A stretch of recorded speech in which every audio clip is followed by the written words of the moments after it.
दोस्तों, मैं राहुल मान और हम बात करेंगे इलेक्ट्रिकल इंजीनियरिंग कॉन्सेप्ट्स की।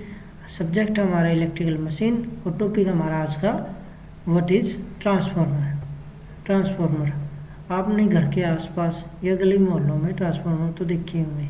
तो आज हम इस वीडियो में जानेंगे कि हमारा ट्रांसफार्मर होता क्या है, बना किस किस चीज़ों से होता है, उसकी वर्किंग क्या होती है और उसका यूज़ कहाँ कहाँ पे होता है। तो चलते हैं। ट्रांसफार्मर होता क्या है? एक ऐसी मशीन होती है, पावर ट्रांसमिशन के लिए यूज़ होता है। वोल्टेज सप्लाई को इंक्रीज या डिक्रीज करना इसका मेन काम है विदाउट चेंज इन फ्रीक्वेंसी। तो ये बेसिकली हमारा वर्किंग प्रिंसिपल इसका क्या है? Electromagnetic induction and mutual induction. तो कंस्ट्रक्शन पे आते हैं। कंस्ट्रक्शन बेसिकली इसमें क्या होता है, दो वाइंडिंग होती है, प्राइमरी और सेकेंडरी, जो कि लेमिनेटेड कोर के ऊपर बाउंड होती है। जैसे इसमें हम देख भी पा रहे हैं कि इधर ये वाइंडिंग शो हो रही है और जो ये लेमिनेटेड कोर है, ये कोर दिखाई गई इसमें, इसके ऊपर ये वाइंडिंग क्या है, बाउंड की गई है। अब जो लेमिनेटेड कोर है ये सिलिकॉन स्टील मटेरियल की यूज़ होती है। और भी अदर हमारे ट्रांसफार्मर में पार्ट है, जैसे कंटेनर हो गया, ट्रांसफार्मर ऑयल हो गया, बशिंग्स हो गई और कूलिंग फिन्स हो गई, वो सब इसको प्रॉपर तरीके से यूटिलाइज होने में हेल्प करते हैं। पर हम बात करेंगे आज जो मेन इसके पार्ट्स हैं, तीन मेन पार्ट्स हैं, कोर, वाइंडिंग और इंसुलेशन। तो सबसे पहले आते हैं कोर पे। कोर क्या होती है? एक लेमिनेटेड सॉफ्ट आयरन को कोर होते हैं हमारे। तो सबसे पहले हमारा आता है कि लेमिनेशन क्या होती है और क्यों होते हैं। जो हमारे कोर का बेसिक फंक्शन क्या होता है, जब हम प्राइमरी वोल्टेज अप्लाई करते हैं तो यहाँ पे फ्लक्स प्रोड्यूस होता है। तो फ्लक्स को प्राइमरी वाइंडिंग से सेकेंडरी वाइंडिंग तक पहुँचाना, ये हमारा मेनली कोर का काम है। अब इस काम को करते वक्त उसमें लॉसेस कम से कम हो, उसके लिए हमने अच्छा मटेरियल यूज़ करना पड़ेगा। और दूसरी चीज़ है लेमिनेटेड, वर्ड आया है यहाँ पे। लेमिनेशन का मतलब होता है कि जो पतली पतली पत्तियों में हम उसको यूज़ करते हैं, वो किस लिए यूज़ करते हैं? जो हमारा एडी करंट है उसको रिड्यूस करने के लिए। एडी करंट के बारे में हम नेक्स्ट वीडियोज़ में जानेंगे।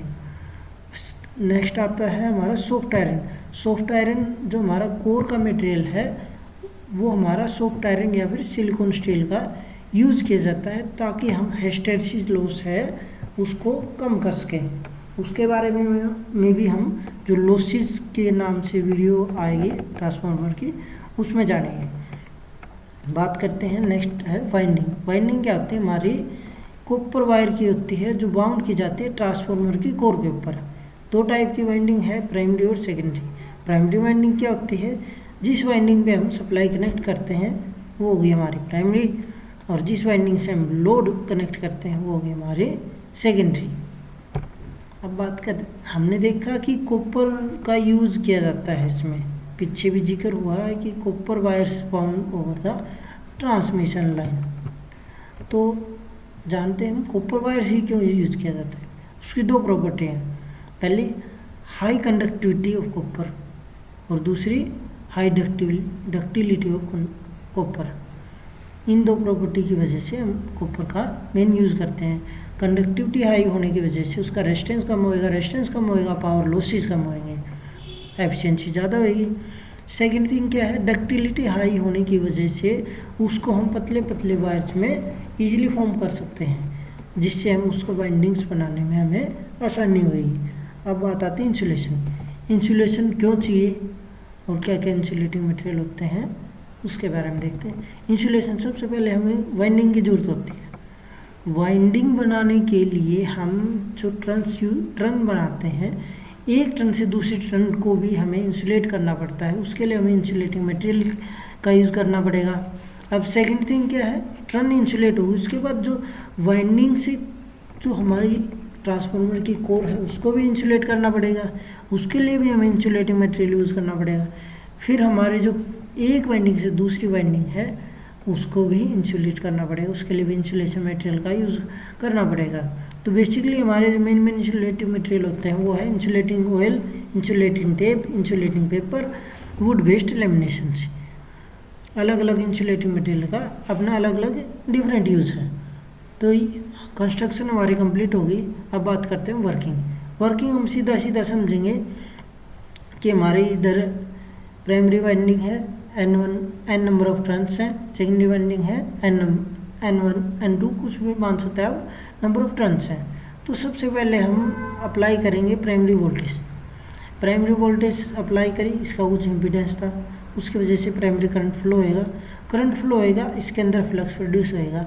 अब वो फ्लक्स कोर के अंदर लिंक होएगा। हमने पहले पढ़ा है कि भी जो हाई परमेबिलिटी की कोर यूज होती है जिससे हमारे लॉसेस कम हो, और सिलिकॉन स्टील की मटेरियल होता है एंड लेमिनेशंस का यूज़ किया जाता है।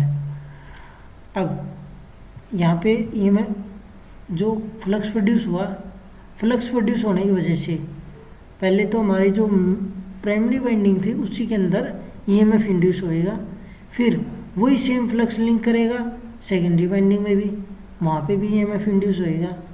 तो इस वाले को हम मान सकते हैं E1, इस वाले को हम मान सकते हैं E2। तो ये थी हमारे कि भी जो वोल्टेज प्रोड्यूस कैसे होगी। अब जब हम सेकेंडरी वाइंडिंग पे लोड कनेक्ट करेंगे तो यहाँ पे करंट फ्लो होएगा जिसका हम लोड को कंज्यूम करवाने के लिए यूज़ करते हैं। अब बात करते हैं एप्लीकेशन। एप्लीकेशन क्या क्या है, इसकी मेनली यूज़ है पावर ट्रांसफार्मर में, डिस्ट्रीब्यूशन ट्रांसफार्मर में और मेजरमेंट ट्रांसफार्मर में। तो पावर ट्रांसफार्मर क्या होते हैं, जो हमारे ट्रांसमिशन के लिए यूज़ होते हैं, ट्रांसमिशन लाइन में यूटिलाइज होते हैं ट्रांसफार्मर, होते हैं पावर ट्रांसफार्मर। 33 kV से ऊपर की रेटिंग के जो ट्रांसफार्मर होते हैं हमारे पावर ट्रांसफार्मर में आते हैं। इनका बल्क साइज होता है और ज़्यादा स्पेस ऑक्यूपाई करते हैं। डिस्ट्रीब्यूशन ट्रांसफार्मर होते हैं जो हमारे यूजर तक सप्लाई को पहुंचाने के लिए यूज़ होते हैं। जो 33 kV से कम के ट्रांसफार्मर को हम डिस्ट्रीब्यूशन ट्रांसफार्मर की कैटेगरी में डालते हैं। बेसिकली इनका काम होता है हमारे जो हाउस होल्ड पर्पज़ के लिए या फिर इंडस्ट्रियल पर्पज़ के लिए जो ट्रांसफार्मर होते हैं वो होते हैं हमारे डिस्ट्रीब्यूशन ट्रांसफार्मर। फिर है मेजरमेंट ट्रांसफार्मर। अब हमने देखा कि भी ट्रांसफार्मर जो होते हैं हाई वोल्टेज के भी होते हैं, तो इतनी हाई वोल्टेज को मेजर करने के लिए भी हमें ट्रांसफार्मर का यूज़ करते हैं, जो कि हमारे बेसिक हैं, दो है CT और PT, करंट ट्रांसफार्मर और पोटेंशियल ट्रांसफार्मर। उनके बारे में भी हम अगली वीडियोज़ में जानेंगे। तो ये थी हमारी आज की वीडियो। Thanks for watching.